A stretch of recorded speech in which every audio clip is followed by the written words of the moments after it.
Good evening and welcome to SVG-TV's news for Wednesday, September 11th, 2024. I'm Triska Campbell with the details. With the demand for skilled workers to assist in the recovery efforts in St. Vincent and the Grenadines following Hurricane Beryl, Prime Minister Dr. Afghan Salves is appealing to Vincentians in the diaspora to return home and contribute to the rebuilding of the country. Speaking on NBC Radio's face-to-face program this morning, the Prime Minister just suggested that individuals could request time off from their jobs to do so. We have to manage this thing, and I'm asking, I'm on the phone to men and women who are overseas, Vincentians. I said, please, can you come home for 6 months? Could you get leave? People who are in the construction industry, can you get a couple of Vincentians to come home with the skills which they have? I say you could manage a brigade.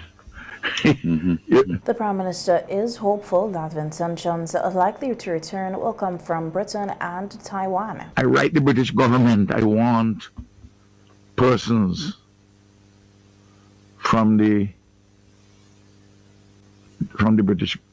Army and Navy, some of our men and women who have skills in the construction sector, along with some of their British counterparts. Could I get you for 6 months? Can you give them leave?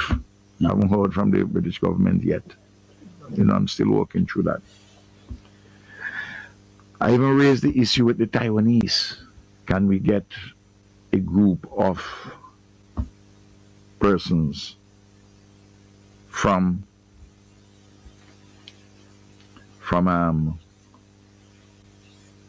Taiwan, or an NGO in Taiwan, through the government or for an NGO, to help us to build houses? Because we need... The Prime Minister has repeatedly called on skilled workers to take up jobs with the state-operated Roads, Buildings and General Services Authority, BRAGSA, to assist with the reconstruction efforts in the country. Vincentian passport holders will soon need an electronic travel authorization (ETA) to visit the United Kingdom. Beginning January 8, 2025, Vincentian passport holders, along with those from 48 other countries and territories, must obtain an ETA before traveling to the UK. Applications will open on November 27, 2024 and can be submitted online or via the UK ETA app. The UK Home Office explains that ETAs introduced in 2023 are digitally linked to a traveler's passport and enhance security checks before departure. This measure aims to prevent misuse of the immigration system. An ETA costs £10 and allows for multiple visits to the UK for stays up to 6 months at a time, valid for 2 years or until the passport expires, whichever comes first. Everyone traveling needs to get an ETA, including babies and children. ETAs are not needed for those with a visa permission to live, work or study in the UK, included settled or pre-settled status under the EU settlement scheme. A British or Irish passport, a British Overseas Territories passport, the UK government said this new requirement is part of its effort to digitize the UK border and immigration system. Just over 2 months after Hurricane Beryl devastated parts of St. Vincent and the Grenadines, the Forestry Department in the Ministry of Agriculture, Forestry and Fisheries continues to face significant challenges in restoring access to forest trails, particularly on mainland St. Vincent. Providing an update on the situation during a radio interview yesterday, Forestry Supervisor Glenroy Games said that some trails remain inaccessible, including the Vermont Nature Trail, a popular site during the tourist season, which is set to begin soon. Games highlighted the financial burden of rehabilitation, estimating that it will cost between $25,000 to $35,000 to clear the Vermont Nature Trail alone. The damage left in Beryl's wake has also affected wildlife monitoring efforts. I mean, you have trees down, huge trees, 200-300 years old trees, down the trail some of the trees are snapped, like somebody got a baseball bat, that's my analogy, and just swack them. And the other part of it is that some toppled, leaving, uprooting systems that all of these stairways, steps are gone. You know, in some cases the rivers are blocked, and you know that's a significant impact on what's happening downstream. So we've been concentrating significantly on clearing the waterways, especially so that as we get more and more rains, because we're going deeper and deeper into the hurricane season, we have to make sure that, you know, we minimize the impact downstream based on what we do on the upper slopes of the island. Noting that proper evaluation of wildlife, particularly in areas like the Vermont Nature Trail, is difficult at this time, Game said the monitoring of parrots, including the national bird, has revealed that destruction of at least 3 of their nesting areas, signaling a significant impact on the environment. A land bird monitoring program that we started recently, which includes the St. Vincent whistling warbler and the St. Vincent parrot. Those are the 2 major species, but we monitor for all of the other birds. We had a significant impact happening to that bird, the whistling warbler, when the volcano erupted, because that is one of the prime locations that it would have habitated. Now with Beryl, it's double whammy, as I said earlier on. We are not seeing those birds to that extent, and I don't think that it's because they're not there per se. Is because it's the accessibility that we don't have to get into those areas. The forestry supervisor said they are continuing their assessment and restoration efforts in preparation for the upcoming tourist season, noting that the process is costly and time-consuming. As St. Vincent and the Grenadines and other countries observed World Suicide Prevention Day, celebrated annually on September 10th, psychologist Dr. Joseph Miller emphasized the importance of open and transparent discussions on suicide. The theme for World Suicide Prevention Day 2024 to 2026, Change the Narrative, aims to break down the barriers like stigma, raise awareness, and create a culture of understanding and support to prevent suicide.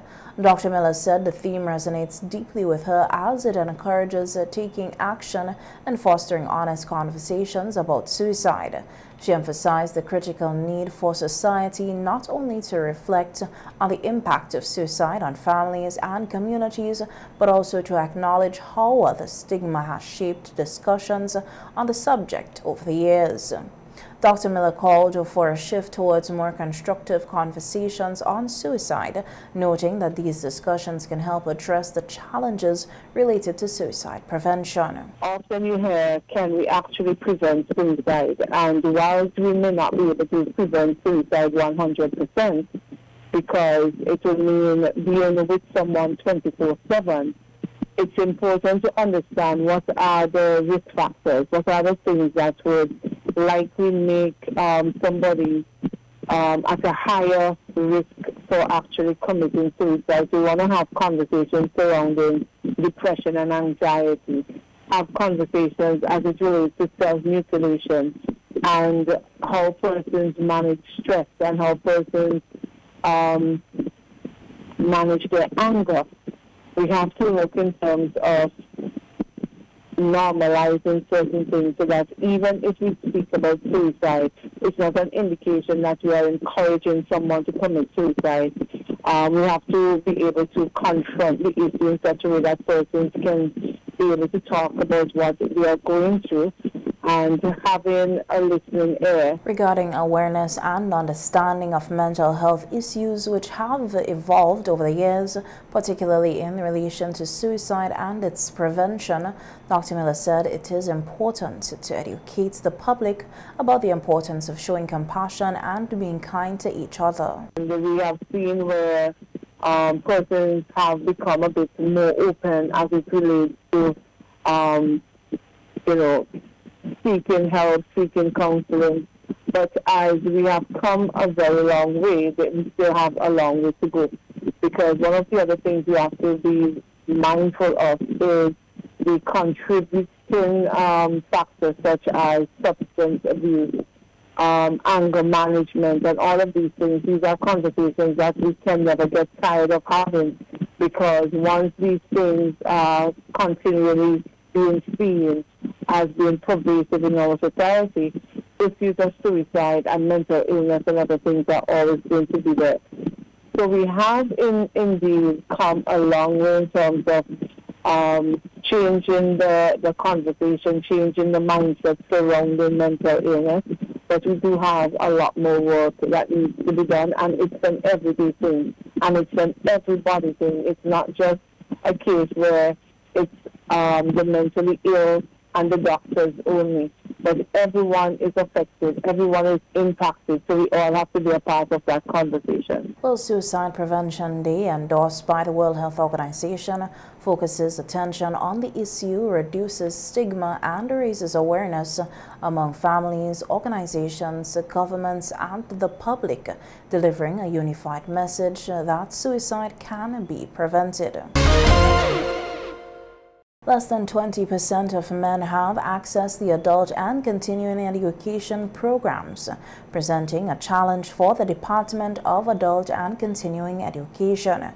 Giving an update on the adult and continuing education's registration figures at the department's news conference yesterday, social skills instructor Kathleen Edward highlighted that more than 80% of registrants for both the academic and the skills programs were women. Women, we have 82.7%. For males, 17.3%. And as usual, even on the radio program, we would appeal all the time for males to access these programs. So here it is. Males are just not accessing these programs that are being offered. The ladies are way ahead. Senior Education Officer with the Department of Adult and Continuing Education, Desiree Richards, noted that the numbers have continued to show a low intake of men over the past few years, even for CSEC and CCLC classes. The number of adults who register for the programs is further reduced due to participants dropping out.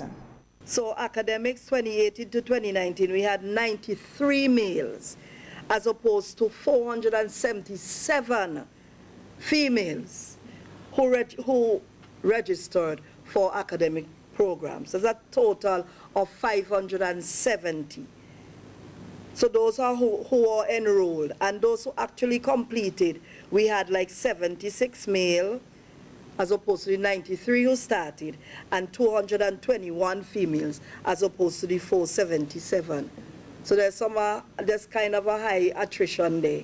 But at least, even though it was reduced drastically for females, at least we still had them turning out to be more than the males, a whole lot more than the males. And so, regarding male adults registering for the skills program, Richards noted that the number remains low. Let me take skills now as opposed to academics again. We had 187 males who would have been enrolled for this past school year. 441 females enrolled, a total of 628. But for those who actually completed and were certified for skills, we had 73 males as opposed to 359 females. So 73 males, 359 females, a total of 432. So you notice that it's kind of 50% for the females who would eventually end. With the low figures for men, the Department of Adult and Continuing Education is encouraging more men to join the programs, which are free of cost.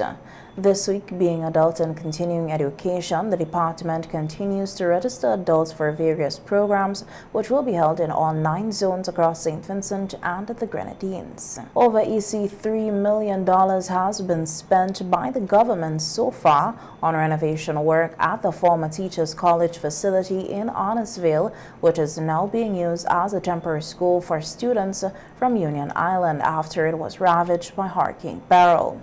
Speaking at the opening ceremony of the Arnisville facility yesterday, Prime Minister Dr. Afghan Saab said they have been doing their best, given the circumstances, to make the teaching and learning environment comfortable for all. We have commenced the process of rebuilding in Union Island. A lot of work to be done. We have done a lot of work already. We need more workers. More skilled workers, unskilled workers too, to do lots of work. So if men and women who are up here from Union think it's time for them to go and work down there, several have done so, but more possibly can, in order for us to speed up. Assuring the students of the Southern Grenadines that he has their best interests at heart, the Prime Minister stated that his government will continue the rebuilding process on the affected islands so that they can return home as soon as possible. I know you have gone through a lot of trauma, but I've been around, I've gone through the students and spoke to several, and you seem at the moment to be reasonably comfortable. There's nothing like being in your own house, clearly. But there again, we're going to try and make things as comfortable as we possibly can in all the circumstances. I will come and visit you more when you're in your classrooms. Come and visit you from time to time. And I want you to know that I love you very much, and I will look out for you all the time. Minister with responsibility for housing, informal human settlements, youth and sports, Orlando Brewster, said repairs are ongoing on many homes in Union Island that were damaged by Hurricane Beryl. Addressing Tuesday's opening ceremony, Minister Brewster said that while they are hoping to accelerate the work, a significant challenge remains in accommodating workers. Brewster expressed optimism that the situation will be resolved soon, allowing for the completion of repairs by the end of the year. I'm hoping on Union Island we will see significant progress by the end of 2024. Again, I must say a heartfelt thank you to the staff and teachers. You are not left out. I've received the list of all of the staff members and the extent of damage to your home, whether they are categorized as level 1, 2, 3, or 4. Because I know it is essential for you guys to be in a comfortable place as you come out daily to impart knowledge to the children here. Acknowledging that good things often begin with rough starts, Minister Brewster encouraged Union Island students who have been relocated to the mainland to continue their education to stay resilient. He noted that one day they will be able to share with future generations how they overcame the difficulties they have faced. And I want to tell you, sometimes in life, things may start a little rough. Like some of you who are here today, it's not ideal for you, but we have made it, these accommodations, very comfortable to the best of our ability, and we hope that you enjoy them. So again, this is a good year. Sometimes good things start with rough beginnings. So you would have some experiences to tell your kids many years down the road as to what you experienced with Beryl, where you spend time on mainland St. Vincent doing some of your schooling, and this would be a part of your life. Classes for the new school year commenced today for the 1st and 5th formers of the Bishop's College Secondary School in capital Kingston under its phased reopening, with the original school building in Paul's Avenue still under construction. Students and teachers are currently occupying the nearby buildings of the Girls Guides Association and the Old Anglican Annex. Headmistress Insa Prince Duncan explained that due to space limitations, it would not be possible to accommodate all students at once. Tomorrow we will begin instruction with forms 1 and 5. They will be at the Girl Guides headquarters until the annex is ready. The annex is not yet ready because there's some moving to be done there that's beyond our control. So when that's handed to us officially, Then forms 3, 4, and 5 would occupy the annex behind Victoria Park, and forms 1 and 2 would occupy the Girl Guides headquarters. But just to get our 5th formers going, we would hold off on the Form 2s for the rest of this week and start with the 1s and 5s at headquarters, and then we'll switch back.